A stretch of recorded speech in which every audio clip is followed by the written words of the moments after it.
It was a cloudy Tuesday morning in Chicago, the kind of day that made people pull their coats a little tighter and walk a little faster. The courtroom on the third floor of the downtown courthouse was already filling up. People sat on old wooden benches waiting for their turn. Some were there for traffic tickets, others for noise complaints or unpaid fines. It was the kind of courtroom where small problems were handled quickly. Most people hoped to be in and out in under 10 minutes. At the front of the room sat Judge Raymond Clark, a man known for his sharp suits, quick decisions, and sometimes his sarcasm. He had a routine: listen, decide, and move on. He didn't like long stories, and he definitely didn't like excuses. When the clerk called the next case, Frank Delaney, case number 4267, there was little reason for anyone to pay special attention. Another name, another case, another person standing in front of the judge. But when Frank slowly walked up to the front, leaning heavily on a wooden cane, a few people looked up. He was clearly older than most of the others in the room. His back, slightly hunched, his hands trembling just a little. He wore a brown coat that had seen better days, and his shoes looked like they had been shined carefully, even though the soles were worn thin. His white hair was neatly combed, and his eyes were tired but kind. Frank stood as straight as he could and looked up at the judge. "Mr. Delaney," Judge Clark began, glancing at the paper in front of him. "You've been cited for 3 parking violations near Mercy Hospital. You've also missed the payment deadline. Is there any reason you didn't pay the fines?" Frank cleared his throat. His voice was soft and gentle, almost a whisper. "Your Honor," he said, "I park near the emergency entrance at Mercy Hospital every week. My wife she's very sick. I have to take her in for treatments. She can't walk very far." Before he could finish, Judge Clark let out a short laugh. Not a loud one, but enough to be heard in the quiet room. "Mr. Delaney," the judge interrupted, still half smiling. "I've heard all kinds of stories in this courtroom, but parking by the emergency entrance because of a sick wife, that's a new one." Some people in the room chuckled quietly. Frank's shoulders sank slightly, but he didn't respond. He just stood there, his hands holding tightly to the cane. The judge continued, "Look, I understand people are going through things, but rules are rules. You can't park wherever you want just because you have a personal situation." Frank didn't argue. He didn't try to speak again. He simply nodded, his eyes drifting toward the floor. His cheeks turned slightly red, not from anger, but from embarrassment. He felt like a schoolboy being scolded in front of the class. In the back of the room, sitting quietly with a notepad, was Emily Reyes, a local news reporter. She was there to write a small column about community issues. At first, she hadn't paid much attention, but something about Frank's quiet dignity caught her eye. Unlike others who shouted or argued or made excuses, he didn't complain. He didn't raise his voice. He didn't try to impress anyone. She watched as he stood, silently, listening to the judge speak over him. The judge glanced back at the paperwork. 3 violations. Late payment. That's $200 total, Mr. Delaney. Frank swallowed and nodded again. "I understand, Your Honor." "You can pay the clerk on your way out," the judge said, moving on. "Next case." But just then, the clerk spoke up. "Your Honor, may I interrupt? Mr. Delaney mentioned that he's caring for someone who's seriously ill. Should we request a payment plan?" The judge hesitated for a moment, but then shrugged. "If he wants a plan, he can fill out the paperwork." Frank gave a small nod but said nothing else. He turned and began to walk slowly back to his seat. Every step looked like it took effort. Emily stood up and walked over to him as he sat down on the bench near the wall. "Excuse me, sir," she said gently. "Would it be all right if I asked you a question?" Frank looked at her and gave a small smile. "Of course. I'm just curious about your story. You said your wife is sick?" Frank nodded again, quietly. "She has cancer. It's in her lungs now. I take her to Mercy every Tuesday and Friday. I always park in the same spot, right by the side door. It's not really a legal space, I know, but it's the only way I can get her close to the entrance without making her walk. She doesn't have the strength anymore." Emily was silent for a moment, then asked softly, "Did you try to explain this to the judge?" "I did," Frank replied, "but I don't think he believed me. Maybe he hears too many stories like mine. I don't blame him." Frank reached into his coat pocket and pulled out a small photo. It showed a younger version of himself standing next to a smiling woman with curly hair and kind eyes. "That's her. Her name's Margaret. We've been married for 53 years. Emily smiled, touched by the love in his voice. "I've paid the fines before," Frank added. "This one just slipped through. I had to choose between paying for her medication and paying for parking. I chose the medication." Emily gently placed her notepad on her lap. Her thoughts were racing. She had come here looking for a light, local story. But something about Frank's quiet strength and dignity stirred something deeper. She wasn't sure yet what she would do with this story, but she knew one thing. Emily Reyes sat next to Frank Delaney on the courtroom bench, quietly writing a few notes in her little notebook. Her heart felt heavy, not because of anything dramatic or loud, but because of the quiet way Frank carried his pain. There was no anger in his voice, no demands, just love for his wife, and a tired sense of responsibility.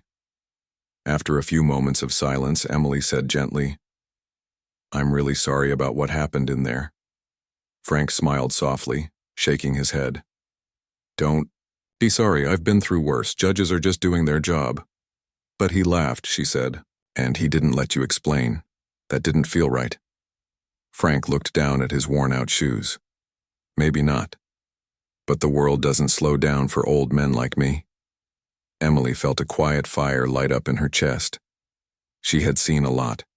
In her years as a journalist, political hearings, school board meetings, even stories about lost pets. But this story felt different. It wasn't just about rules and tickets. It was about kindness. Or the lack of it. "Would you mind telling me a little more?" she asked. "I may want to write about this." Frank looked surprised. "You want to write about me? I'm nobody important." "You're someone who deserves to be heard," she replied. "That makes you important enough."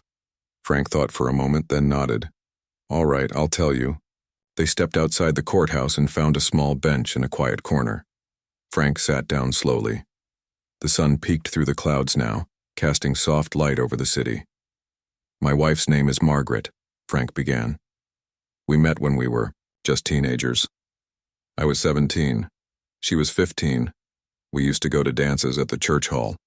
She wore yellow the first time I saw her. I thought she looked like sunlight." He chuckled quietly to himself. "I joined the army not long after we met. It was during the Korean conflict. I came back with a bad knee and a stronger love for her than ever. We got married 2 months later." Emily listened carefully, letting the story unfold in Frank's own way. "I worked as a janitor in public schools for 35 years, he continued. "Margaret stayed home, raised our 2 boys, and baked the best bread on the block. Life was simple but good. We paid our bills, saved what we could, and never asked for much." He paused and looked out at the street. "But then she got sick. At first we thought it was just a cough, but it didn't go away. Tests, scans. Then the doctor said it was cancer. It had already spread." His voice got quieter. "Everything changed after that. Our savings went into medicines. Trips to the hospital became regular, Tuesdays and Fridays. I take her myself. The hospital lot is too far from the entrance, and she can't walk that far anymore. That's why I park near the emergency door. I know I'm not supposed to, but she needs to get inside quickly. I always keep the car running. I'm only gone a minute, but sometimes that's enough for a ticket." Emily nodded slowly, taking in every word. "I've tried to pay the fines," Frank added. "Most of them anyway. But last month her chemo got more expensive. I had to choose, pay for her meds or pay the city. I chose her. I'd do it again." He opened his wallet and pulled out a tiny slip of paper. "This is the last fine. I meant to pay it next week when my check comes in." Emily looked at the slip and then back at Frank. She could see the weariness in his eyes. Not the kind that comes from lack of sleep, but the deep, soul-tired feeling that comes from loving someone who's fading away in front of you. Does Margaret know you're here today? She asked. She knows, Frank said.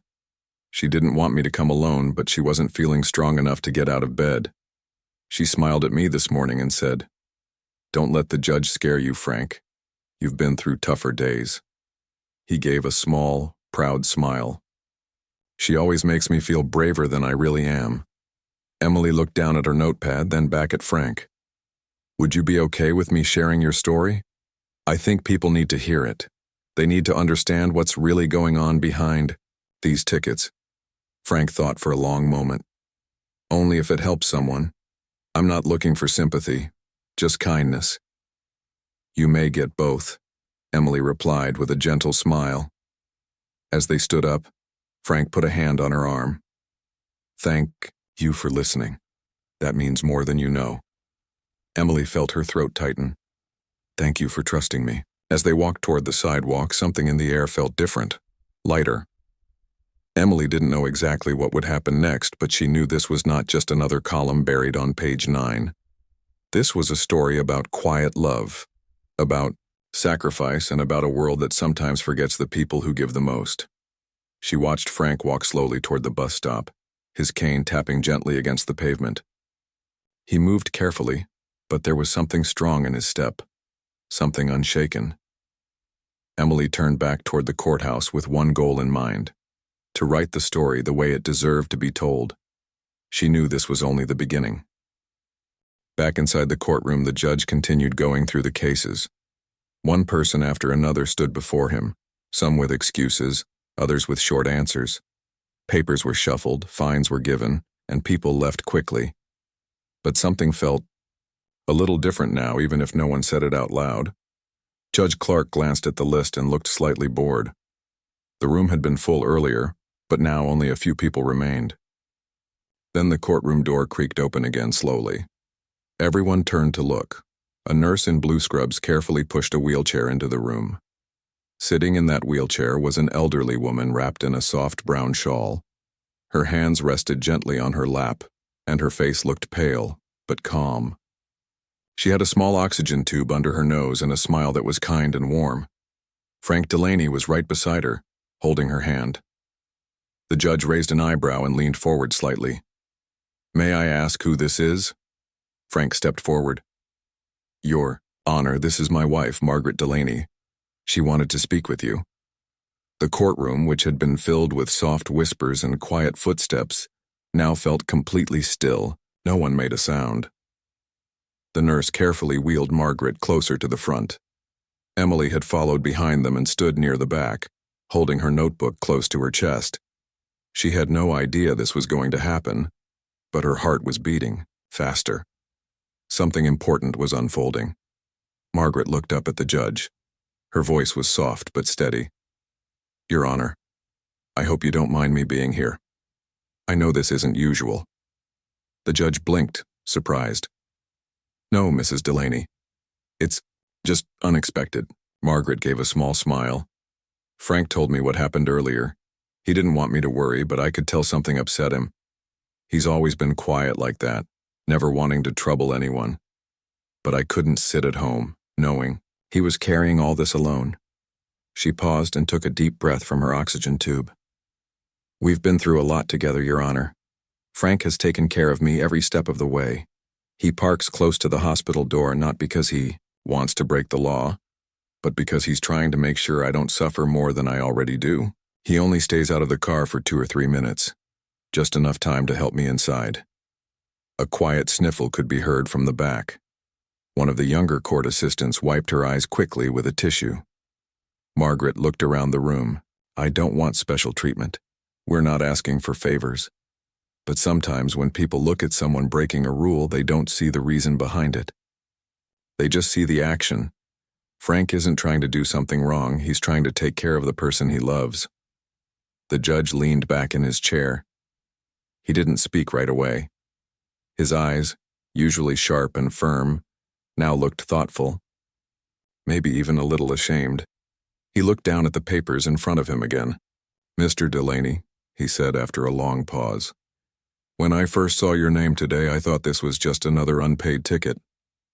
I didn't take time to ask the right questions. For that, I'm sorry. Frank gave a small nod. Thank you, sir. The judge continued. I now understand that you weren't trying to avoid paying. You were trying to keep someone you love safe and comfortable. Margaret reached over and squeezed Frank's hand. He looked down at her and they both smiled. A soft, tired but proud smile. I'm going to dismiss the fines completely, the judge said firmly. And I'll be speaking to the hospital administration to ask that they allow certain exceptions for patients like your wife. No one should have to choose between breaking a rule and helping their spouse walk through a hospital door. There was a soft wave of murmurs in the courtroom. But this time, no one was laughing. People were nodding, some were even wiping away tears. Then the judge looked toward the back of the room. Ms. Reyes, he said. Emily looked up, surprised. Yes, Your Honor. I saw you writing earlier. I assume you're with the press? I am, she replied, carefully. Make sure you get this part right, he said. Sometimes the law needs to meet people where they are, not just where the rulebook says they should be. I forgot that today. I'm glad Mr. and Mrs. Delaney reminded me. Emily gave a nod. I'll do my best. As the hearing ended, several people in the room came up to speak with Frank and Margaret. One woman handed them a small card with her church's contact number. A man in a dark jacket said he worked for a veterans group and would make sure they got help if they needed it. Frank and Margaret looked overwhelmed but grateful. They didn't expect anything.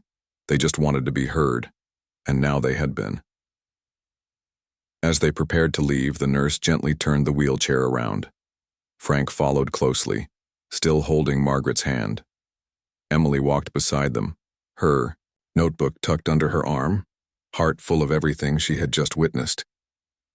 Outside the courtroom, the sun had broken through the clouds completely. The sky was blue and a light breeze stirred the leaves on the sidewalk trees. Margaret looked up at Frank. You were brave in there. Frank chuckled softly. I had help. She smiled. We always help each other. That's how we've made it this far. Emily watched them as they headed down the hallway. Something in her told her this story was going to reach far beyond just one newspaper column. It had already begun to change hearts, and it wasn't finished yet. Later that day, Emily Reyes sat at her small desk in the newsroom. Her fingers hovered over the keyboard, unsure of where to begin. The soft buzz of printers and distant phone rings filled the background, but she was lost in thought. Frank and Margaret Delaney's story was still fresh in her mind. She took a deep breath and began to type. At first, she only meant to write a short article. Something light, something simple. A small human interest piece about a courtroom moment. But as the words filled the screen, Emily realized this story wasn't just about a parking ticket. It was about patience, quiet love, and how often people are judged without understanding the whole picture. She titled the story, More Than a Ticket, A Husband's Love in a Chicago Courtroom.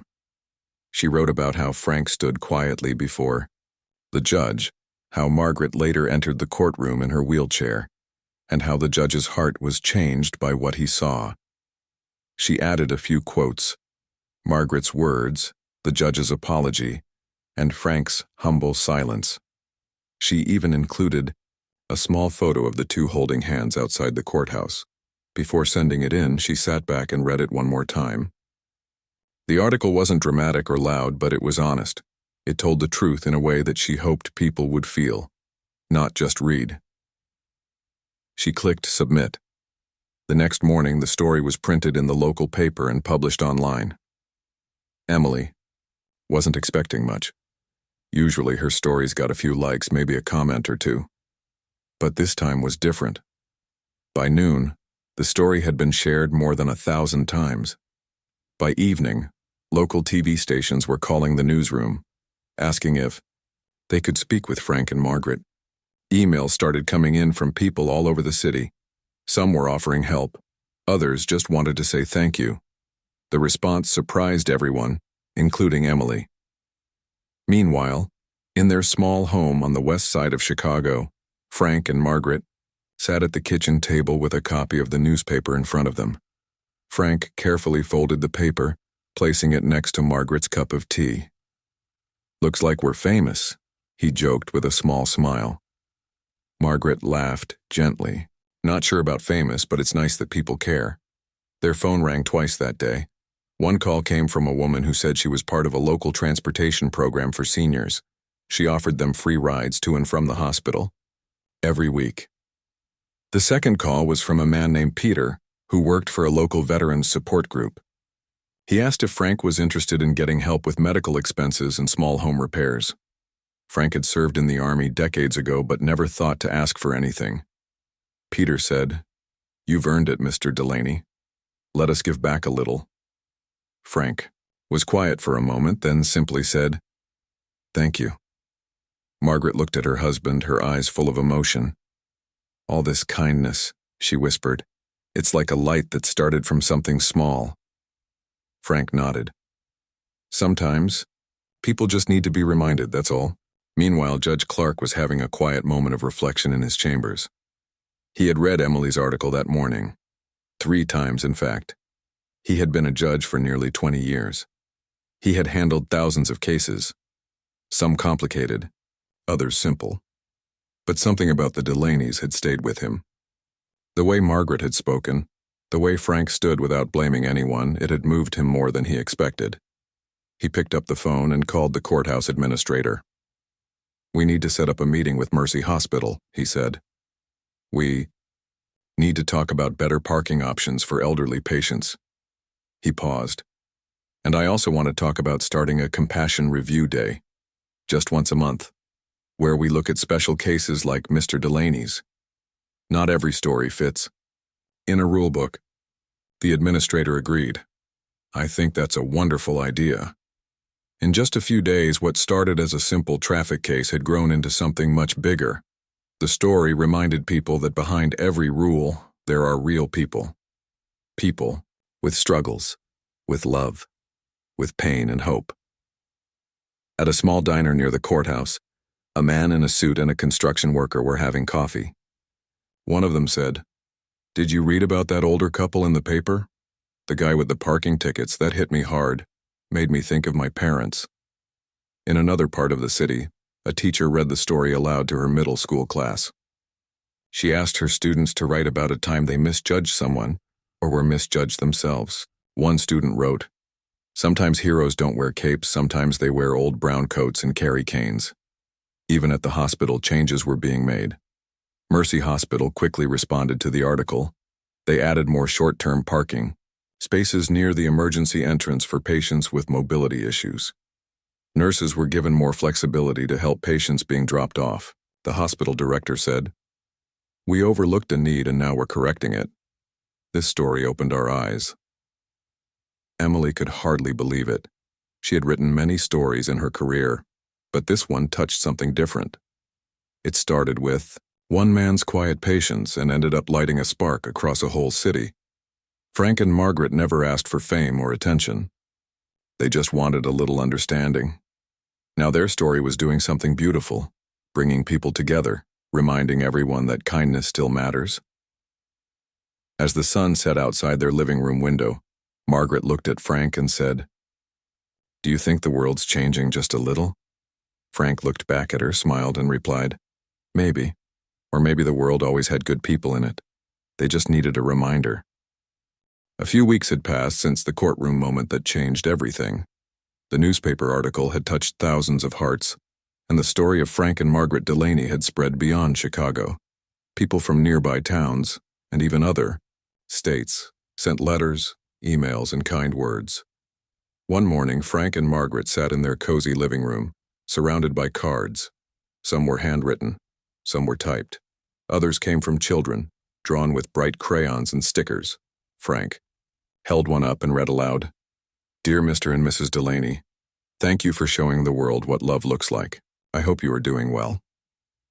Emma, age 9. Margaret smiled as she gently folded a card with little hearts drawn all over it. "So many people care," she whispered. Frank nodded slowly. "It's more than I ever imagined." The hospital now had 4 special parking spots marked For patient drop-off only, 15 minutes maximum. Each space had a small sign beneath it that read, "In honor of Frank and Margaret Delaney." Frank had been quiet when he first saw the signs during a hospital visit. He looked at them for a long time, then gently whispered, "That's too much." But Margaret squeezed his hand and said, "No, it's just right. You never wanted attention, but you made something better for others. That matters." At the courthouse, Judge Clark kept his promise. Every month he held a new Compassion Review Day. It was a time for people with special circumstances to come and explain their situations, not just to argue, but to be heard. Social workers, volunteers, and community members helped with transportation, paperwork, and support. Judge Clark later said in an interview, "Sometimes doing the right thing starts with simply listening." Emily Reyes, the journalist who wrote the article, received a local award for community journalism.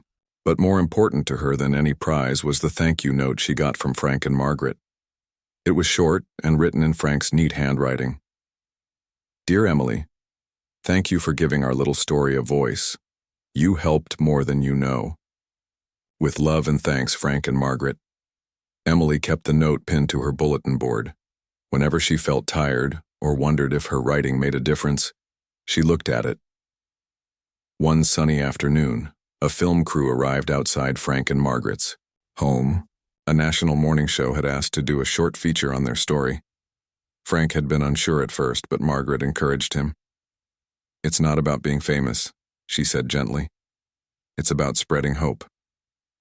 The filming was simple. They sat on their front porch, surrounded by flowers in clay pots. Margaret wore a light blue scarf and Frank had trimmed his white hair neatly. The reporter asked, "Mr. Delaney, what would you say to people who are going through something hard?" Frank paused and thought for a moment. Then he said, "Be gentle with yourself and with others. We're all carrying something, and sometimes a small act of kindness can be bigger than we think." The interview aired the next morning. Once again, people responded. A teacher in Ohio started a classroom project called "Kindness Can Change Things." A retired police officer in Florida wrote a letter saying the story reminded him why he joined the force. A nurse in Texas printed the story and hung it in her hospital break room. Back in Chicago, life returned to a quiet rhythm for Frank and Margaret. Their days were slower, but filled with meaning. They still went to the hospital for Margaret's treatments, but now volunteers often helped them. A local bakery delivered fresh bread once a week. A neighbor started shoveling their walkway after snowstorms. One Saturday, Emily stopped by their house. She brought cookies and sat with them for tea. "I just wanted to see how you both were doing," she said, smiling. Margaret looked thinner now, a little more tired, but her eyes still sparkled with warmth. "We're doing all right," she said. "Tired some days, but thankful." Frank nodded. "Every day with her is a gift, that's how I see it." Emily looked at them and felt a soft warmth in her heart. "You two really changed the way people see things. I hope you know that." Frank chuckled. "We didn't mean to. We just lived our life." Margaret added gently, "And sometimes that's enough." As the sun dipped lower in the sky, Emily said her goodbyes and promised to visit again. Frank walked her to the gate. "You gave us a voice, he said. Don't stop doing that for others, too." Emily smiled. "I won't." Weeks passed. The seasons began to change. The trees outside their window slowly turned from green to gold. Margaret's health continued to fade, but she faced each day with grace. Frank stayed by her side, reading to her, holding her hand and whispering stories of their younger days. One morning, Margaret looked at Frank and said softly, "Promise me something." "Anything," he replied. "Keep sharing kindness, even when I'm gone." Frank didn't say anything right away. He just kissed her forehead and held her hand a little tighter. Later that year, after Margaret peacefully passed away at home, people from all over the city came to her memorial. They brought flowers, kind words, and stories of how her quiet strength had touched them, even if they had never met her. Judge Clark attended. So did nurses, reporters, neighbors, and people from the courthouse. Emily wrote one last article, tribute titled, "The Woman Who Changed a City with a Smile." Frank continued to live in their home. He missed her every single day, but he carried her words with him. He volunteered once a week, helping veterans with paperwork and giving short talks at senior centers. Every time someone asked him why, he smiled and said, "Because kindness doesn't stop when someone's gone. It keeps going." And so, from a simple courtroom visit, the love between Frank and Margaret Delaney had grown into something bigger than either of them could have imagined. A reminder that compassion still matters, that love is powerful, and that even the quietest voices can echo far and wide, if only someone takes the time to listen.